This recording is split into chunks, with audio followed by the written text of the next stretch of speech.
Penguin Random House India presents My India, Ideas for the Future by Apj Abdul Kalam.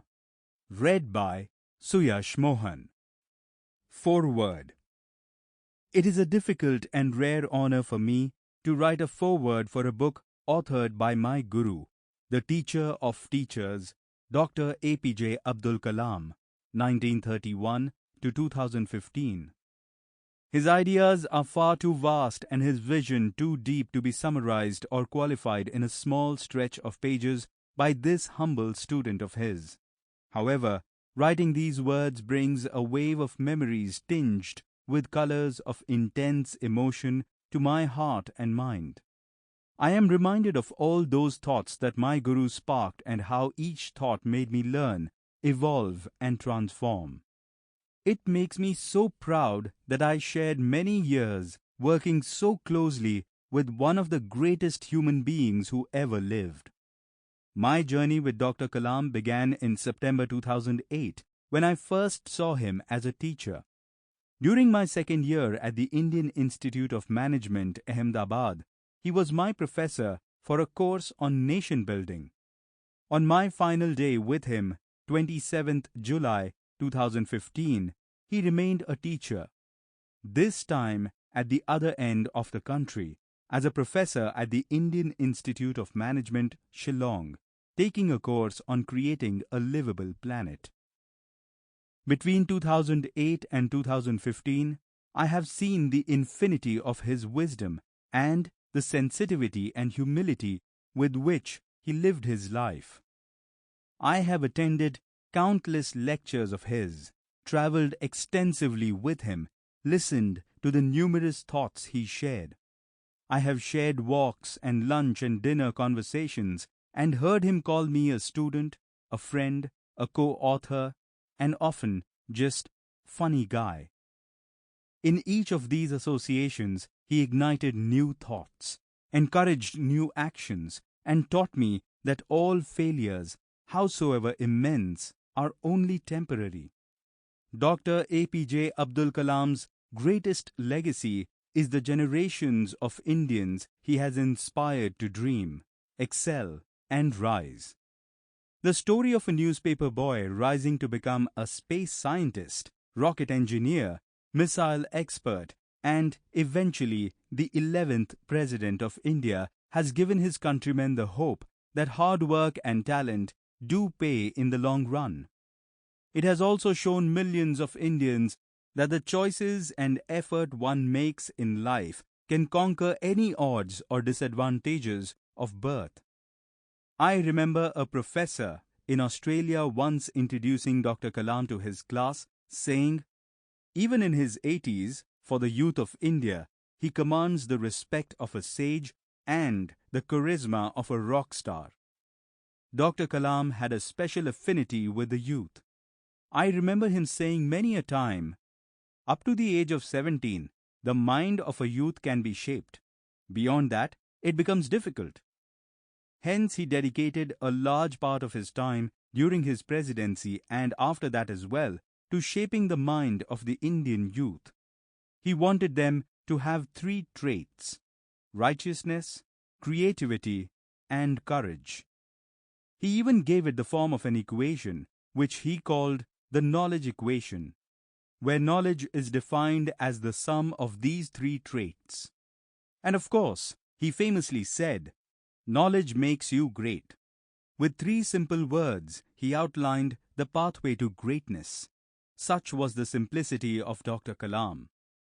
I was a part of the creation of many of Dr. Kalam's speeches covered in this book.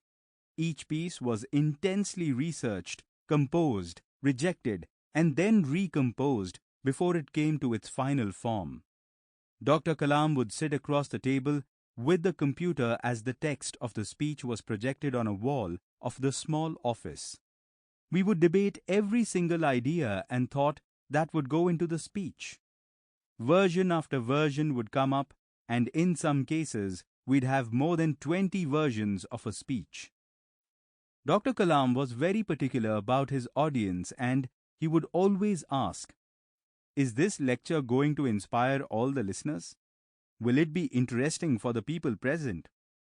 These carefully selected words would then be delivered with craftsmanship by Dr. Kalam, igniting the audience's dreams every single time. He had a way of engaging his listeners and making them all feel important and capable of contributing to a cause rather than merely being the audience at a speech. Each chapter in this book brings alive a precarious memory for me. The extract titled Birth of a World Leader captures how Dr. Kalam saw the life of Gandhiji in South Africa and was amongst the first lectures I heard him give back in 2008 when I was a student. He told me about his experience in Kibutu in Arunachal Pradesh in the extract Jai Hind during one of our dinner discussions in Raj Bhavan, Itanagar, while looking on at the Himalayas. This became a prominent story in one of the books we co-authored, Target 3 Billion.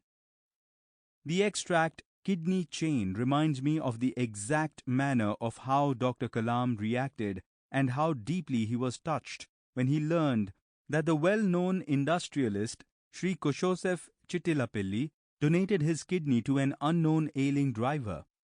The conversation between Dr. Kalam and Sri Chittilapilli indeed had a significant impact not only on both Dr. Kalam and Chittilapilli, but also on everybody else who learned about this incident through Dr. Kalam's lectures.